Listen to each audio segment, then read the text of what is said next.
नमस्कार, मी संदीप चव्हाण आणि आपण पाहत आहे टॉप न्यूज मराठी। सध्या महाराष्ट्रात सर्वत्र गाजतोय तो विषय म्हणजे आरक्षणाचा।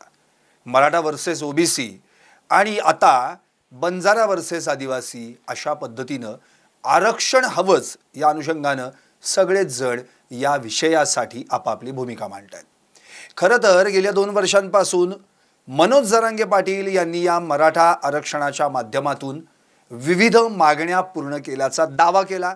त्याच दरम्यान मुंबईला आंदोलन केलं, हैदराबाद गॅझेटियर देखील लागू झालं आणि आता आम्हाला त्यानुसार ओबीसीतून आरक्षण मिळावं या मागणीसाठी त्यांनी आता चलो दिल्लीचा नारा देखील दिलाय।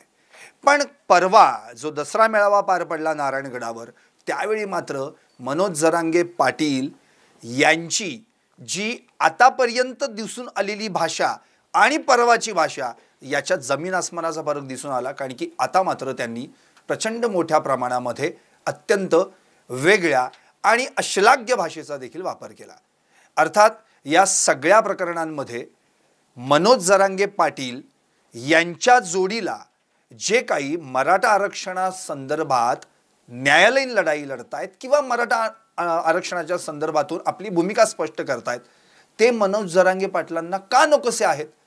का त्यांची जी मागणी आहे ती मागणी रास्त आहे, पण मराठ्यांना ओबीसीतून आरक्षण मिळणार नाही तरी देखील त्यांची ही मागणी का केली जाते?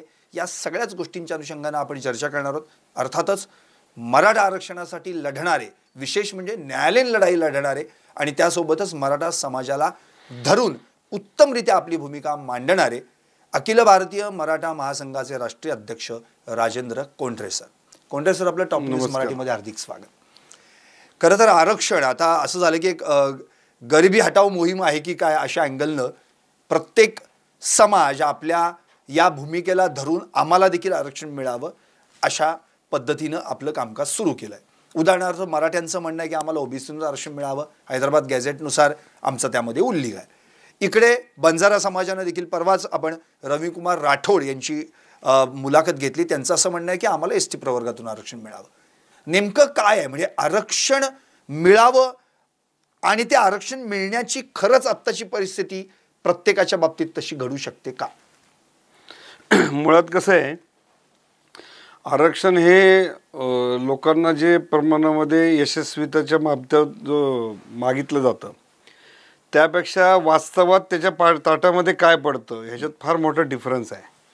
आणि लोक हे समजून न घेता काय होतंय की आरक्षण मिळाल्यानंतर घरावर सोन्याची कौलं चढतील अशा प्रकारचं वातावरण वेगवेगळ्या माध्यमातून केलं गेल्यामुळं लोक त्याच्याकडे फार मोठा आशावादीप्रमाणे बघतात। पण आज गेली 70-75 वर्ष आपल्या देशामध्ये आरक्षण सुरू आहे। आरक्षणातनं एक वर्ग पुढे आला, काळाच्या प्रवाहात त्याला समाजामध्ये समानतेचं स्थान द्यायला पाहिजे इथपर्यंत ठीक होतं। परंतु शासनकर्त्यांकडून आरक्षण धोरणाची अंमलबजावणी करताना जी भेदभावाची कायद्याला धरून सर्वोच्च न्यायालयाच्या निर्देशाला धरून ज्या गोष्टी होणं क्रमप्राप्त होतं त्या झालेल्या नाहीत। मुळामध्ये आपल्याला कास्टलेस सोसायटीकडे जायचं आहे आणि कास्टलेस सोसायटीकडे जाताना घटनाकारांना हे अभिप्रेत होतं की जे काळाच्या प्रवाहात सोशली आणि एज्युकेशनली बॅकवर्ड आहेत त्यांना समानतेची संधी आणि त्या ठिकाणी आणण्याचं प्रमाण होतं आहे।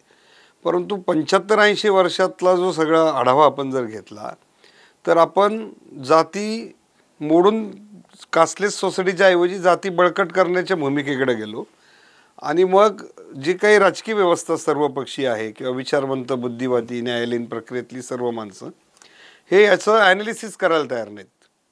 त्यामुळं पेशंट हॉस्पिटलमध्ये आणलं आहे, त्याला आतमध्ये टाकलं आहे, ICU मध्ये टाकलं आहे, उपचार चालू आहे, नेमकं काय करायचं आहे ह्या सगळ्या गोंधळामध्ये मला जी परिस्थिती इतकी भीषण दिसते की लोक आता फक्त तलवारीच एकमेकांच्या समोर घेऊन उभे राहायचे।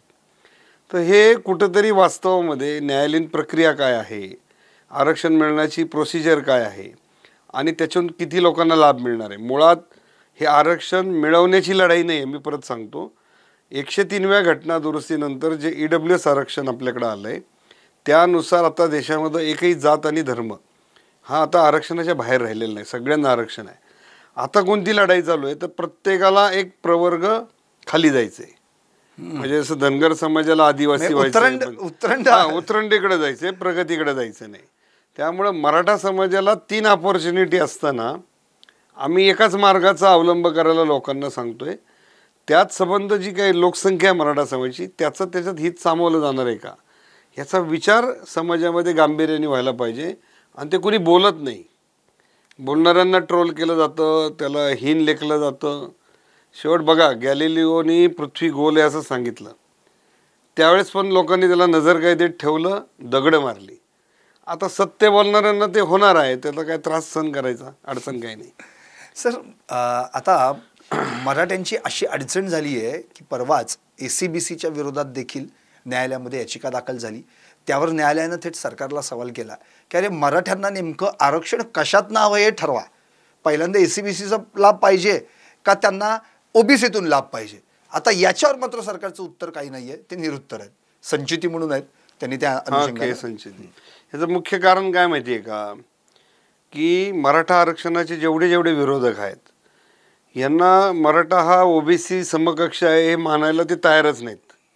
मुळात सिम्प्लिफाईड एक प्रोसिजर काय आहे की एकदा मागासवर्ग आयोगाचं शिफारस आल्यानंतर सगळ्या कॅटेगरींना त्याच्या कॅटेगरीमध्ये टाकलं जातं. पण मराठ्यांच्या बाबतीत काय करतात, त्याला त्या OBCच्या 19% आरक्षणामध्ये न टाकता त्याला वेगळं आरक्षण देतं आणि ते 50%च्या बाहेर देतं. आणि त्यामुळं न्यायालयीन पटलावर समाजाचा सोशल बॅकवर्डनेस, एज्युकेशनल बॅकवर्डनेस आणि 50%च्या वरचं आरक्षण याच्यावर होतं. एकदा ते टिकलं, सुप्रीम कोर्टाने पेटळलं, पुन्हा आत्ता चॅलेंज केलेलं आहे. आता जे लोक म्हणतात OBC देऊ नका, ते आतल्या हाताने काय करतात, हे ACBCचे 10% आरक्षण आहे ना ते मिळणार नाही म्हणून त्या विरोधकांना सुद्धा हेच खतपाणी घालतात. आणि इकडे स्टेजवर काय सांगतात, आमच्या ताटलीला घेऊ नका, तुम्ही स्वतंत्र घ्या. ही ड्युअल पॉलिसीमुळं काय झालं की मराठा समाजातल्या ज्या तरुण आहे त्यांच्यामध्ये संतापाची भावना आहे की तुम्हाला सगळं देताना आम्ही कुठं विरोध केलेला नाही, किंबहुना तुमच्या लोकसंख्येपेक्षा जास्त दिलं तेव्हाही आम्ही विरोध केलेला नाही, पण आमच्या प्रत्येक गोष्टीला तुम्ही का आडवे येतात. आणि मग त्याचा फायदा मग जे काही असंघटित शक्ती तिला संघटित करून त्याला वेगळ्या मार्गाने न्यायचं हे प्रयत्न होत आहेत. त्यातनं समाजाचा काही प्रश्न सुटणार नाही. मुळात मराठा आरक्षणाचे जे विरोधक आहेत त्यांनी हे समजून घेतलं पाहिजे की शेवट एकदा या समाजाला शिफारस मिळाल्यानंतर कायद्याप्रमाणे, घटनेप्रमाणे OBCत घालायला पाहिजे.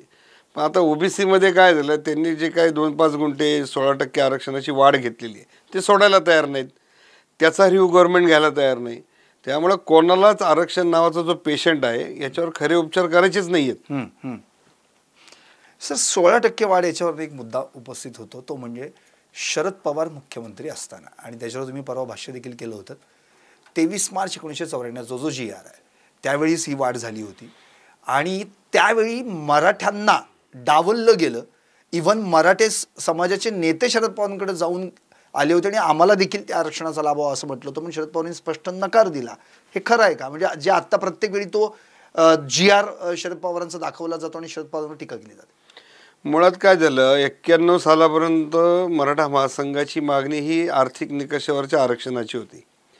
सर्वोच्च न्यायालयाने आर्थिक निकषावरचं 10% आरक्षण ते रद्द केलं, होऊ दिलं नाही.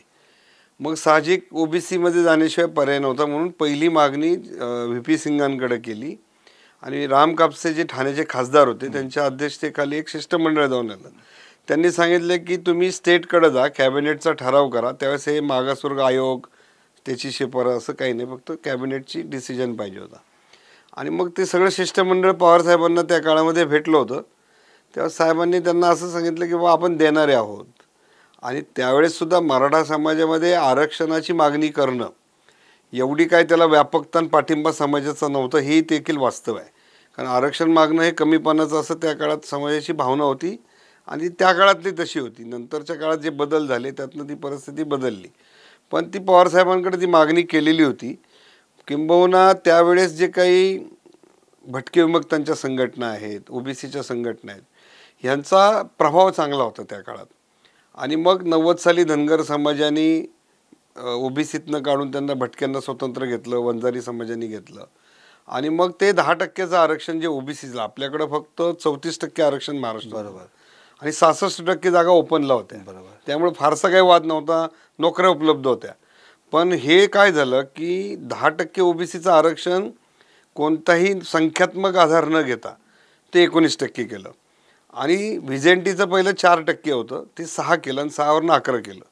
त्यामुळं महाराष्ट्राचा जो 50%चा कॅप होता तो पूर्णपणे भरला. बरोबर. आणि मग पुढं SBCला देताना त्यांना आत देता नाही आलं म्हणून त्यांना बाहेर दिलं 2%. म्हणजे मग आत्ताची महाराष्ट्रातली आरक्षणाची स्थिती आपण जर पाहिली तर SC म्हणजे अनुसूचित जाती 13%, ST अनुसूचित जमाती 7%, OBC तुम्ही म्हणता इतर मागासवर्ग 19%, विमुक्त म्हणजे विजे आणि भटक्या जमाती NT असं मिळून ते 11% आहे. त्यामध्ये पण 4 प्रवर्ग केलेले आहेत, NT अ, ब, क आणि ड. SBC जसं तुम्ही म्हणताय विशेष मागासवर्ग त्यांना 2% आपण सेपरेट दिलं. म्हणजे हे वरचे 30%, हे 32% म्हणजे आणि ते 20 मिळून 52% झाले. 13 आणि 7 ST आणि SCचे.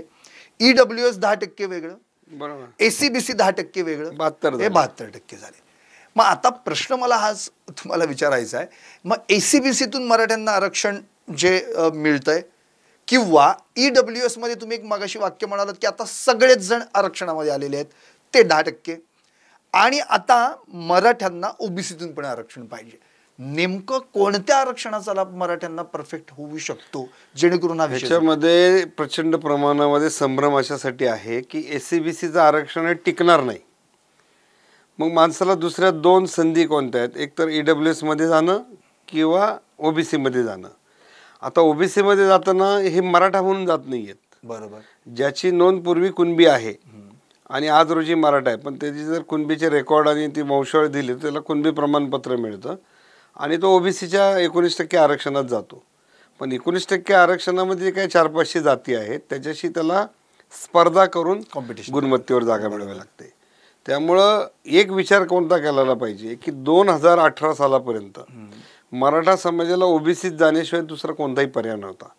पण 103वी घटना दुरुस्ती आल्यानंतर जर EWS आरक्षण आलं तर असं गावातनं एखादा रस्ता असतो आणि सरकार गावाच्या बाहेरनं एक बायपास काढतं, तसा ह्या घटना दुरुस्तीने एक बायपास तयार करून दिलाय. त्यामुळे वाहतूक इकडनं जास्त होते. मग लोक आता त्याचा विचार करायला लागले नाही, ते म्हणतात आम्हाला ह्याच रस्त्याने जायचंय. मग अडचण काय होणार आहे की 19% आरक्षणात आज बऱ्याच जातीत OBCच्या, ती जवळपास संख्या 30% आहे अंदाजे माझ्या, आणि 8% जी OBCची व्हिजेंटीची लोकसंख्या आहे त्यांच्यासाठी वेगळं 11% आरक्षण आहे.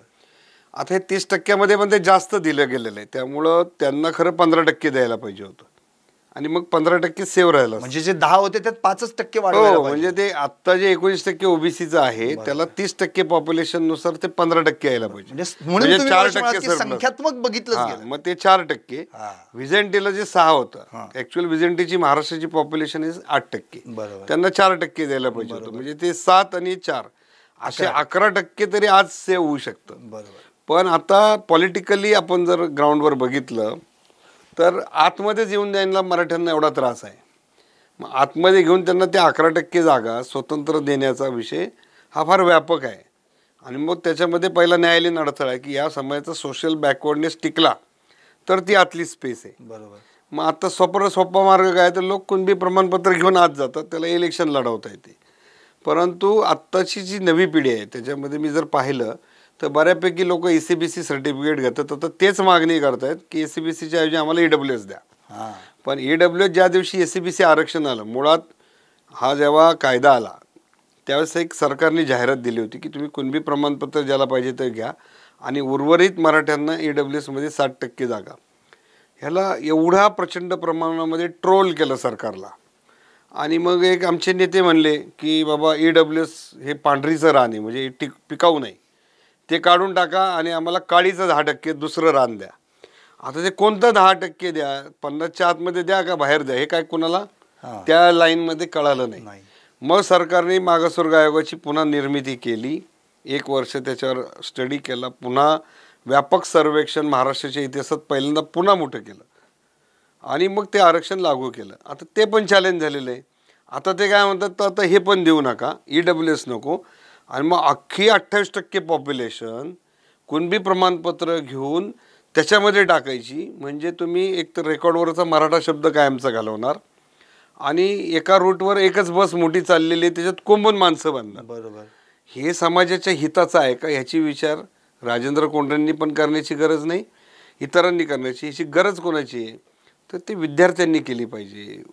MPSC करणाऱ्या, स्पर्धा परीक्षा देणारे प्राध्यापक मंडळी, रिटायर्ड लोक आहेत जे ज्यांनी प्रवेश प्रक्रियेचा प्रचंड अनुभव आहे, ज्यांच्याकडे सरकारी सेवेतल्या भरती प्रक्रियेचा अनुभव आहे आणि काही सिनियर कौन्सिल मंडळी, रस्त्यावरचा वकील नाही म्हणत मी, अशा लोकांनी याची डिबेट केले पाहिजेत, वेगवेगळे संदर्भ तपासले पाहिजेत, इंटेक तपासला पाहिजे, भरती प्रक्रिया तपासली पाहिजे, निष्कर्ष काढला पाहिजे की हे आरक्षण योग्य का हे आरक्षण.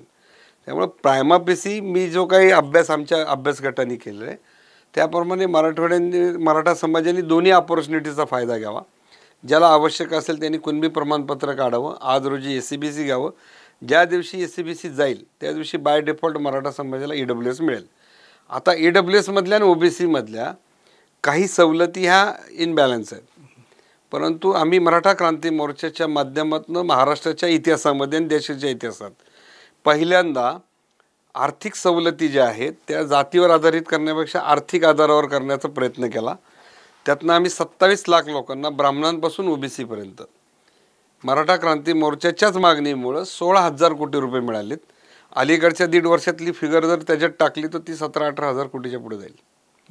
एवढे पैसे म्हणजे 50% फी माफी ही कधीच खुल्या प्रवर्गाला नव्हती. म्हणजे मराठा क्रांती मोर्चा त्यात ब्राह्मण मुलाचा, मारवाडी असेल, गुजराती, मुस्लिम सगळ्यांना फायदा झाला. 100% फी माफी सुद्धा मराठा क्रांती मोर्चातनं आली. लातूरच्या एका मुलीने आत्महत्या केली, चंद्रकांत दादांनी प्रस्ताव तयार केला, एकनाथ शिंदे साहेबांनी मान्यता दिली आणि ते लागू झालं. आज मुलींच्या लग्नाचा प्रश्न सुटला याच्यामुळं. हे कशामुळे झालं तर हे क्रांती मोर्चामुळे झालं. आज लोक तथाकथित काय म्हणतात, ह्यांनी काय मिळवलं, तर अशा अनेक योजना नेल्या. सारथी मिळाली, महामंडळ मिळालं. आज 8 ठिकाणी 1,000 मुलींचं हॉस्टेल तयार होते. त्याच्यामध्ये OBCच्या 40% जागा आहेत, 20% इतर समाजाच्या आणि 40% मराठ्यांच्या. अशी 8 हॉस्टेल संभाजीनगर, लातूर, कोल्हापूर, पुणे, नवी मुंबई, नाशिक आणि हे अमरावती एवढ्या ठिकाणी होते ना. परत कोल्हापूरला एक होते. हे कधी झालेलंच नव्हतं, ते झालं आहे. याशिवाय पंजाबराव देशमुख निर्वाह भत्ता आहे. पुणेसारख्या शहरामध्ये ग्रामीण भागातला कोणत्याही जाती धर्माचा मुलगा इथं शिकायला आला त्याला 60,000 रुपये मिळतात वर्षात. झाली नाही स्कीम सुरू, हे कधीच नव्हतं आत्तापर्यंत. हे क्रांती मोर्चाने निर्माण केलेलं आहे. कुणबी प्रमाणपत्रातले अडथळे दूर केलेत. म्हणजे फॅसिलिटीज जे आहेत ते आपण बऱ्यापैकी केलेल्या आहेत.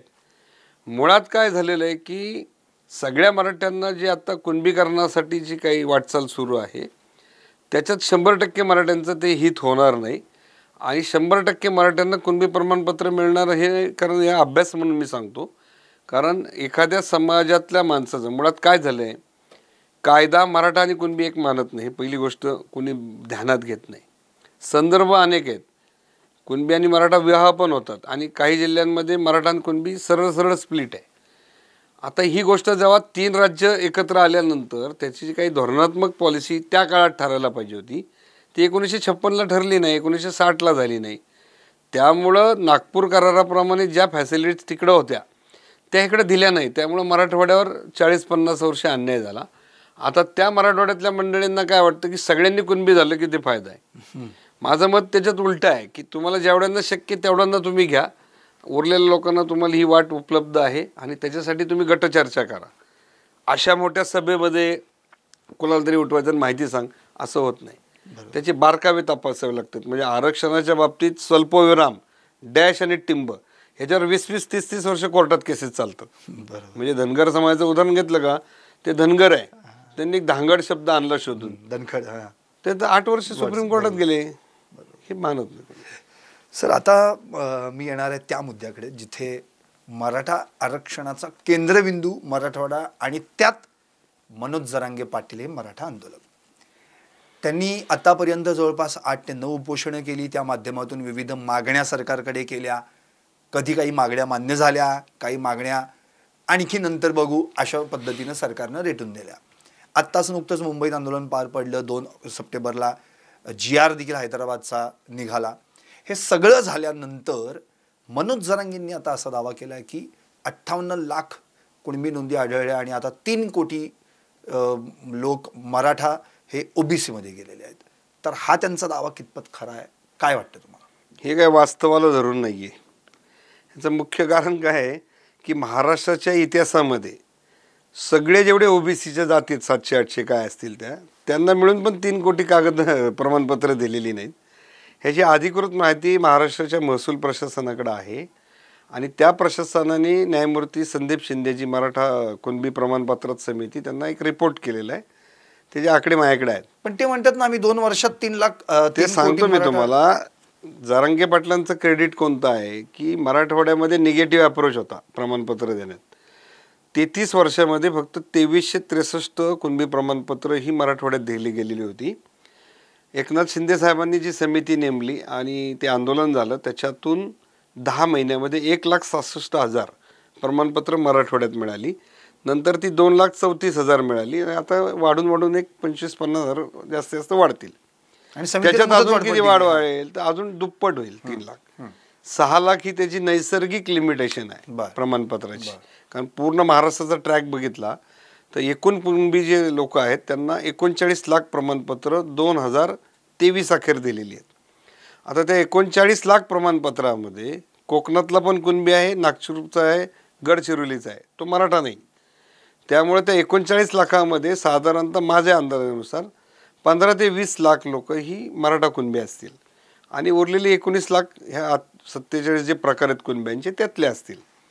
आणि मग ते प्रमाणपत्र मिळाल्यानंतर त्याचं अख्खं कुटुंब ओबीसी होत नाही. हे परत सांगतो मी, इथे कायदा कोणी समजून घेत नाही. एखाद्या माणसाने मी प्रमाणपत्र घेतलं तर माझ्या कुटुंबामध्ये मला ती कास्ट कुणबी म्हणून लावून त्याची व्हॅलिडिटी केल्यानंतर ते कुटुंब होतं.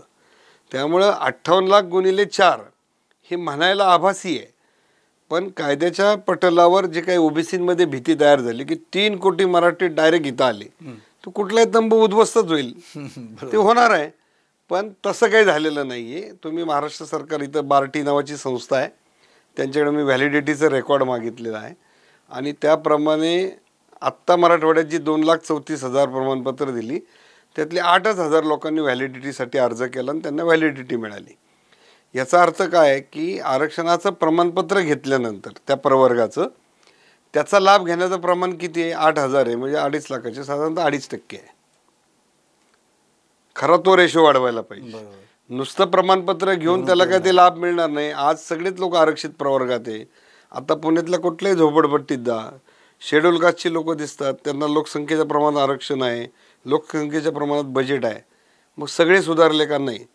ते सुधारण्याचेच मार्ग वेगळे आहेत आणि लोक एकाच विषयात सोडतात की ह्याच्यात गेलं की सगळं सुधारणार. तसं नाही आहे. ते तुमच्या मागासलेपणाची जी लक्षणं ज्या ज्या पॅरामीटरनी येतात त्याच्यामध्ये आर्थिक मागासलेपण येण्याची लक्षणं, व्यावसायिकतेचा अभाव, प्रगतीकडे दुर्लक्ष करणं, शैक्षणिक समस्या असणं, त्यानंतर कुटुंबाची दारिद्र्य व्यवस्था, मग अंधश्रद्धा, मग बुवाबाजीचा त्याच्यावर प्रभाव, असे अनेक घटक असल्यानंतर तो समाज मागासलेपणाकडे जातो. आणि तो मागासलेपणाकडे जाण्याच्यापासून त्याला परावृत्त करणं, त्याच्यासाठी उपचार यंत्रणा उभी करणं, त्याच्यासाठी संस्थात्मक नेटवर्किंग करणं, हे फार व्यापक आणि प्रचंड मोठं काम आहे की जे एकट्या सरकारचं नाही, त्याच्यात लोकसहभागाची गरज आहे. आणि त्याच्यावर काम करणाऱ्या यंत्रणा सगळ्याच समाजात कमी आहेत. सगळ्यांना आरक्षण पाहिजे, पण आरक्षण मागण्याची वेळच त्याच्यावर येऊ नये ह्याच्यासाठी SC ST पासून तर OBC मराठा कोण काम करत आहे का? ते करतच नाही आहेत. त्यांना फक्त सगळ्यांना मोर्चे पाहिजेत, सगळ्यांना घोषणा पाहिजेत आणि सगळ्यांना आरक्षण पाहिजे. पण आरक्षण मागण्याची वेळ ज्या ज्या इश्यूंवर झालेली त्याच्यावर जे रचनात्मक काम म्हणतो आपण ते कामच आज महाराष्ट्रात होत नाही आहे. सर, मला एक आवर्जून म्हणजे मलाच नाही अख्ख्या महाराष्ट्राला एक प्रश्न पडलेला आहे. तुम्ही देखील मराठा समाजासाठी काम करताय, अनेक तुमच्यासोबत अभ्यासक असतील, पाटील साहेब असतील, तुम्ही आता आणखी बरीच आहेत, तुम्ही काम करता. तिकडे मनोज जरांगे पाटील देखील काम करतायत. परवाच अगदी कोल्हापूरला देखील शाहू महाराज देखील होते तुमच्यासोबत. एक राज्यव्यापी अखिल भारतीय परिषद तुम्ही घेतलीत.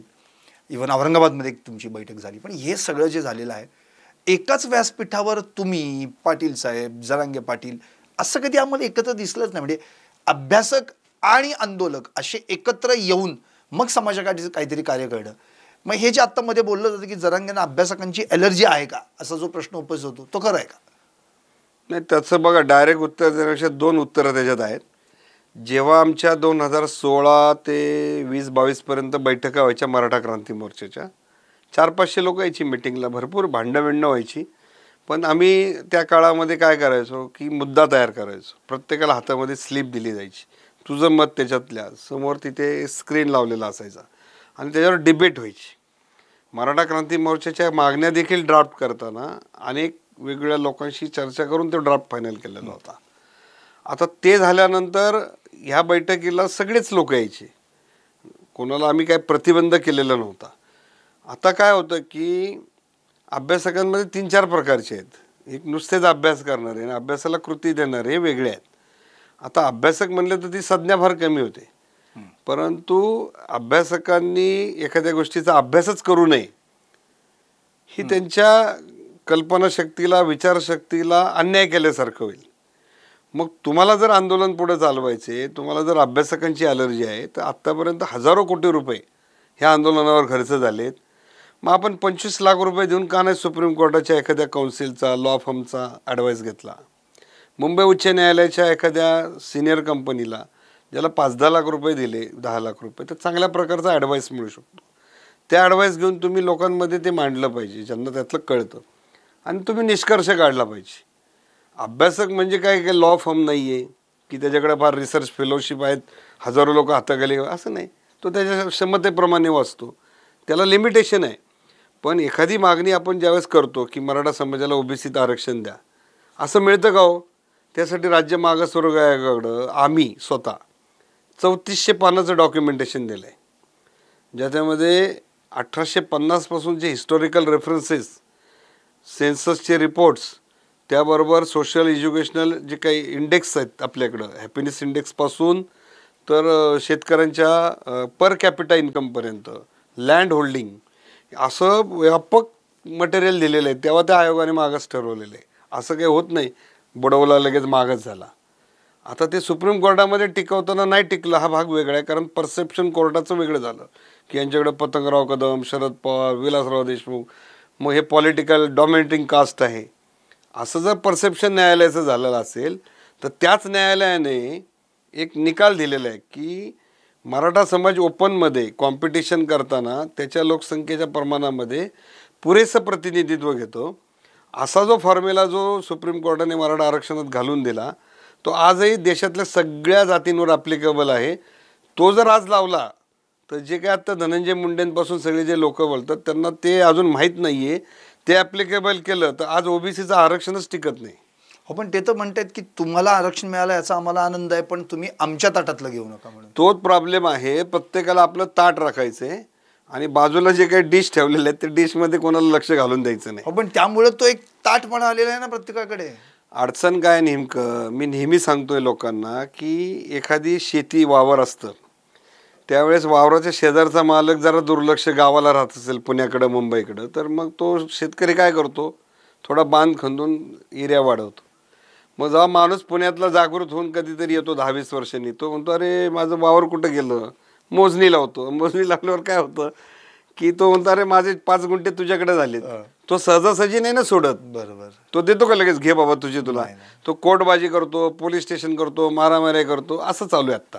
बरोबर बरोबर. त्यामुळे आत्ता विषय आहे की ओबीसी आणि मराठ्यांनी का संघर्ष करू नये. एक माझं वेगळं विवेचन आहे की आता भरती प्रक्रियेमध्ये बाहेरच विजय कुंभार बसलेत, 1.5 लाख लोक पोस्ट भरल्याच नाहीत सरकारने. महाराष्ट्र सरकारच्या आजच्या सेवेमध्ये लोक किती आहेत माहिती? फक्त 4,27,000. मराठ्यांना ओबीसीत गेलं तर ओबीसीच्या 20% किती होणार? 4 लाखाचे 20 80,000, 4%. 80,000 याच्यामध्ये जागा तुम्हाला किती मिळणार आहेत हा विचार केला पाहिजे ना. 8%, 8 चोक 32,000 आणि वरचे 37, म्हणजे 35,000 जागांमध्ये मराठ्यांना किती मिळणार? माझ्या अंदाजानुसार 3 ते 4-5,000 मिळेल. डायरेक्ट त्या 4,27,000चे 10% केले तर 42,000 मिळणार आहेत. मग 42,000 जागा आणि उरलेल्या सगळ्या जागा धरल्या तरी महाराष्ट्र आणि केंद्राच्या मिळून सगळ्या ज्या सरकारी जागा आहेत त्या फक्त 57 लाख आहेत. आणि मग वर्ग 3 आणि 4चं सरकारने आता भरती प्रक्रिया पूर्ण थांबवली आणि सगळं कंत्राटीकरण केलेलं आहे. आणि मग ह्या कंत्राटीकरणामुळं काय झालं की फक्त वर्ग 2च्या आणि वर्ग 1च्या जागा भरल्या जातात. मग त्याच्या व्यतिरिक्त काय तर आरक्षण आहे. आरक्षणामध्ये एकट्या पुणे शहरामध्ये आणि परिसरात 24 विद्यापीठं आलीत नवीन. बरोबर आहे. अल्पसंख्याकांसारखी जी विद्यापीठं झालीत त्यांना कॉलेज, तिथं आरक्षण लागू नाही आहे. बरोबर. मग आता आरक्षणाचा इम्पॅक्ट कुठं राहिला तर जी काही नामांकित विद्यापीठं, नामांकित कॉलेजेसमधल्या ज्या इनटेक आहेत तिथं उर्वरित तुम्ही इंजिनिअरिंग फार्मापासून सगळ्या घ्या ह्यापर्यंत. आत्ताही लॉच्या सांगतो तुम्हाला, महाराष्ट्रामध्ये ठराविक कॉलेज सोडलं तर EWS सगळं रिकामं आहे आत्ता. ह्याचा अर्थ काय की जे लोकांना वाटतं की आपल्याला आरक्षण पाहिजे, तर मग नेमकं कुठं पाहिजे? मग ह्याच्यात 2 पर्याय आहेत. हे जर कमी करायचं असेल, फॅसिलिटीज सगळ्यांना समान देऊन टाका. नंबर 1, ज्या कॉलेजमध्ये लोकांचा जास्त भरणा आहे तिथं इंटेक वाढवून द्या. तो विषय सुटतो, म्हणजे दर्जेदार शिक्षणाचा अभाव आहे तो आमचा दूर होतो. तिसरा काय, वर्ग 2 आणि वर्ग 1च्या एवढ्याच जागा आहे, सरकारने सांगायला पाहिजे, ह्याच्या पलीकडे काय मिळणार नाही. मग दरवर्षी 16 ते 17 लाख मुलं 12वीला बसतात. त्याच्यामध्ये नियर अबाउट 4 लाख मुलं ही मराठा समाजाची आहेत. 4 लाख मराठ्यांना 4 लाख जॉब मिळणार आहे का सरकारी? तर नाही मिळणार. मग काय आहे, तर आता परदेशी शिक्षण, देशांतर्गत ठिकठिकाणी असणारे जॉब्स, महाराष्ट्रात असलेले जॉब, म्हणजे सर्व्हिस सेक्टर आणि बिझनेस ऑपॉर्च्युनिटी, हे 2च ऑप्शन मराठ्यांच्या पुढे आहेत. आणि त्या ऑप्शनसाठी आरक्षण हा एकमेव मार्ग नाही, तर त्या ऑपॉर्च्युनिटीज, त्या संधी प्राप्त करण्यासाठीच्या सुविधा, म्हणून त्याच्यासाठी आम्हाला उद्योजकतेसाठी अण्णासाहेब पाटील पाहिजे, SME पाहिजे, MSME पाहिजे. त्याचबरोबर आम्हाला गुणात्मक शिक्षणासाठी दर्जेदार विद्यापीठांमध्ये जाण्यासाठीच्या संधी पाहिजेत, तर त्या आपण सारथीच्या मार्फत उपलब्ध करून दिल्यात. त्यानंतर UPSC MPSCला बसायचं, त्यासाठी सारथी आहे. परदेशात जायचं, त्यासाठी सारथी आहे. म्हणजे गुणात्मक वाढ करण्यासाठी आणि दर्जेदार सुविधांकडे जाण्यासाठी, संधीकडे जाण्यासाठी जी कमीपणाच्या ज्या त्रुटी आहेत, ज्या पारंपरिक शिक्षणामध्ये ग्रॅज्युएट झाल्यानंतर तेवढ्या प्राप्त होत नाही, त्यामुळं उद्याच्या वर्ल्ड कल्चरमध्ये कॉर्पोरेट सेक्टरला, प्रायव्हेट सेक्टरला, कोऑपरेटिव्ह सेक्टरला, बँकिंग आहे, ॲग्रिकल्चर आहेत, ह्याच्यासाठीच्या रिक्वायरमेंट्स आहेत. त्या रिक्वायरमेंटचा एक प्लॅटफॉर्म आपण या संस्थांच्या मार्फत करण्याचा प्रयत्न करतो आहे. तो 100% सक्सेस झाला असं मी म्हणणार नाही, परंतु अशा वेगवेगळे मार्ग तुम्हाला चोखाळावे लागतील. एकच आरक्षण मागणीतून सर्व समाजाचा सर्वांगीण विकास ही अशक्यप्राय गोष्ट आहे, जी SC-STची झाली नाही ती मराठ्यांची होईल आणि OBCची होईल, अशा भ्रमात कोणी राहू नये. आणि माझं OBC नेत्यांना पण म्हणणं आहे की तुम्ही जी काही मोठी मोठी भाषणं काल बीडमध्ये केली, अहो त्या जिल्ह्यातले 25 का 35 कोटी रुपये ऊसतोड कामगारांचे दिले नाहीत, 2 कारखाने बंद आहेत, ह्यांना जिल्ह्यांचे विकास करता यायला तयार नाही, इंडस्ट्री आणता येत नाही, चांगली दर्जेदार तिथं विद्यापीठं यायला तयार नाहीत. आणि तुम्ही हे न करता मग काय करतायत, तर समाजाच्या मागासलेपणाचा तुम्ही संधी घेऊन तुम्ही फक्त गर्दी जमून लोकांना कोणती दिशा देणार आहे? म्हणून जी आंदोलन आहेत, जरांगे पाटलांचं असेल, मुंडेंचा असेल, हाकेंचा असेल, यांनी आक्रमक भाषा बंद केली पाहिजे. आणि सगळ्यांनी मिळून पहिलं सरकारवर दबाव आणला पाहिजे की मराठवाड्याचा पूर्ण विकास केला पाहिजे. जो जास्त जातीय तेढ निर्माण करणारी भाषणं आहेत, यांच्या तोंडाला सरकारने पट्ट्या लावल्या पाहिजे. सरकार हे नाही करून राहिलंय. आज मी तुम्हाला सांगतो, ह्याची असेसमेंट एका वेगळ्या अँगलने एखाद्या अर्थशास्त्रज्ञाला विचारा. या सगळ्या आंदोलनामध्ये सगळ्याच, म्हणजे सगळ्या जातीच्या लमानांपासून सगळ्यांची आंदोलन, 25 ते 30 हजार कोटी रुपयाचं मनुष्यबळ ह्याच्यावर खर्ची झाले. ह्याची असेसमेंट जो अर्थशास्त्रज्ञ आहे किंवा इकॉनॉमिक्सचा प्राध्यापक तो नक्की करू शकतो. हे अजून कोणालाच माहीत नाही. एवढं मोठं आपण कष्ट घेतलेत आणि रिझल्ट आपण काय काढतो बाहेर. त्यामुळं या सगळ्या प्रक्रियेचा बारकाईने अभ्यास करावा लागतो. दुर्दैवाने अभ्यासकांना शिव्या देतात, लोक नावं ठेवतात. परंतु मी आजही महाराष्ट्राला सांगतो की पूर्वी युद्धशास्त्रामध्ये एखाद्या माणसावर वार झाला मावळ्यावर, तर त्याची जखमेला टाके घालण्यासाठी वैद्य लोकांकडे गोल दांडका असायचं गुळगुळीत, ते हिथं मारल्यावर त्याला बेशुद्ध केल्यावर टाके घातले जायचे. अच्छा, म्हणजे त्याला ॲनेस्थेशिया आपण म्हणू थोडक्यात. ॲनेस्थेशिया. भूल.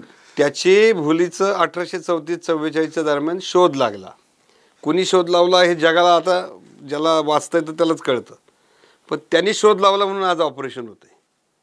त्यामुळं संशोधक, अभ्यासक हे जे लोक असतात त्यांचं एक समाजामध्ये वेगळं स्थान असतं. ज्यांनी कृतीची जोड दिली तो अधिक यशस्वी होतो. जो नुसताच अभ्यास करतो कागदावर ठेवतो त्याचा उपयोग होत नाही. आणि त्याचं असलेलं सगळं 100% बरोबर आहे असा आमचा कोणाचाच दावा नाही. म्हणून अशा गोष्टीसाठी लिगल ॲडवायसिस घेणं, टेक्निकल ॲडवायसिस घेणं, प्रॅक्टिकल ॲडवायसिस घेणं हे आंदोलनाचं कर्तव्य आहे. आणि ते जर आपण न करता ऐन वेळेस स्टेजवर सांगितलं ए बाबा हे तुझं काय म्हणणं आहे, तुझं काय म्हणणं आहे, असं नाही होत कधी. हा इतका प्रॉब्लेम आहे. नक्कीच. अगदी सर, मी आता कन्क्लूड करतो. खरं म्हणजे सरांनी अतिशय म्हणजे सगळ्यांचे डोळे उघडलेत जणू काही. त्यांनी जात, धर्म आणि देव यांच्या नावाखाली नुसती समाजाला भूल पाडून काहीही हाती लागणार नाही. खरं तर जी काही आंदोलनं आत्तापर्यंत केली जात आहेत, मग कोणत्याही लढाईसाठी असो, कोणती ओबीसी आरक्षण असो किंवा मराठा आरक्षण असो, त्याला कुठेतरी प्रॅक्टिकली ॲडवाईसची जोड पाहिजे. त्याला ज्याला आपण म्हणू की संशोधनात्मक किंवा R&D म्हणजे रिसर्च असला पाहिजे त्याच्यामागे. आणि सगळ्यात महत्त्वाचं म्हणजे या सगळ्या ॲडवाइसेस असतात त्याला कृतीची पण जोड पाहिजे. आणि तर कुठे ते आंदोलक किंवा ते आंदोलन यशस्वीतेकडे वळतं. 60 GR काढले मी त्यासाठी. अगदी म्हणजे आता सर म्हटलं की 60 GR काढलेत त्यासाठी. त्यामुळे आता केवळ जे काही सरकारनं GR काढले त्या GR मुळे आता आम्हाला ओबीसी मध्ये घातलं जाईल अशी जी काही भूल समाजामध्ये पसरवली जाते, तर त्या भूलीला कुणीही खरं म्हणजे भूलता कामा नये. खरं तर सगळ्यांनी आता डोळे उघडण्याची गरज आहे. आंदोलक आणि अभ्यासक हे दोघेही जेव्हा हातात हात घालून काम करतील त्यावेळी निश्चितपणे तुमचं जे ध्येय आहे ते तुम्हाला साधता येईल. पण आरक्षण म्हणजे केवळ आरक्षण म्हणजे गरिबी हटाव असा जर विचार केला तर ते चुकीचं आहे. त्याच्या अनुषंगानं वेगवेगळ्या वाटा देखील चोखंदळायला पाहिजेत. सरांनी मागाशी शब्द सांगितले ते करून मी शेवट करतो. EWS खरं तर पांढरीचं रान कुणी काही म्हणत असेल पण तो एक बायपास आहे. त्याचा देखील वापर निश्चितपणे चांगल्या पद्धतीनं होऊ शकतो. अर्थात या सगळ्या गोष्टी अभ्यासकांनी आंदोलकांनी मिळून एकत्रित येऊन ठरवायला पाहिजेत आणि आपल्या समाजाच्या हितासाठी त्याचा वापर करायला पाहिजे. पाहत राहा टॉप न्यूज मराठी, आपला महाराष्ट्र, आपली बातमी. तुमची car, electric panel, data server आगीपासून सुरक्षित आहे का? नाही? मग आजच बसवा F protect temperature activated fire suppression device. यामध्ये आहे eco friendly non toxic pressurised liquid, जे आग लागल्यास क्षणार्धात ॲक्टिवेट होऊन आगीवरती मिळवते नियंत्रण. बसवण्यास अतिशय सोपे आणि सुटसुटीत टेकालिपचे एक दर्जेदार उत्पादन एफ प्रोटेक्ट.